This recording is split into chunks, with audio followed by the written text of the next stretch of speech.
আমি মনে করি সেটা অত্যন্ত সময়োপযোগী। এই থিমটা হচ্ছে থিঙ্ক অ্যাহেড, থিঙ্ক বাংলাদেশ। যথেষ্ট সময়োপযোগী একটি থিম আপনারা গ্রহণ করেছেন। সেজন্য আমি চামড়া শিল্পের সঙ্গে জড়িত সকলকে আমাদের ব্র্যান্ড এবং আন্তর্জাতিক নেতৃবৃন্দকে ধন্যবাদ জানাই। তারা এখানে অংশগ্রহণ করছেন এবং সেই সাথে সাথে আমি জানি যে আরও অনেকে আজকে বিনিয়োগে আগ্রহ প্রকাশ করে অনেক দেশ থেকেই এগিয়ে আসছেন। বাংলাদেশের চামড়া এবং পাদুকা সহ চামড়াজাত পণ্যের মান ও বৈচিত্র্য বিশ্ব পরিমণ্ডলে আজকে তুলে ধরা সম্ভব হবে। চামড়া খাতে আমাদের দেশে বিনিয়োগ এবং রপ্তানি বৃদ্ধিতে চামড়া প্রত্যক্ষ ভূমিকা রাখবে বলে আমি বিশ্বাস করি। এই খাতের উৎপাদনশীলতা ও গুণগত উৎকর্ষ বৃদ্ধিতে আরও সহায়ক হবে এই অনুষ্ঠানটি।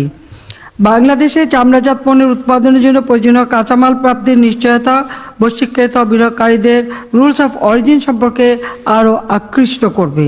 $23 বিলিয়ন মার্কিন ডলার আয় অর্জন হয়েছে। কাজেই সামগ্রিক চামড়া শিল্প খাতের বিকাশের জন্য পরিবেশ সম্মত চামড়া শিল্প নগরী ইতিমধ্যে সাভারে আমরা গড়ে তুলেছি। আমাদের আরও পরিকল্পনা আছে চামড়া রাজশাহী অথবা রংপুর বিভাগে, মূলত আমি চিন্তা করছি সেই বিভাগ এবং চট্টগ্রাম বিভাগ, এই দুটি জায়গায় নতুন দুটি চামড়া শিল্প অঞ্চল আমরা গড়ে তুলব। ইতিমধ্যে এ ব্যাপারে যথাযথ পদক্ষেপ আমরা নেব, কারণ শুধুমাত্র ঢাকায় করলে হবে না, এটা বাংলাদেশেও ছড়িয়ে দেওয়া প্রয়োজন।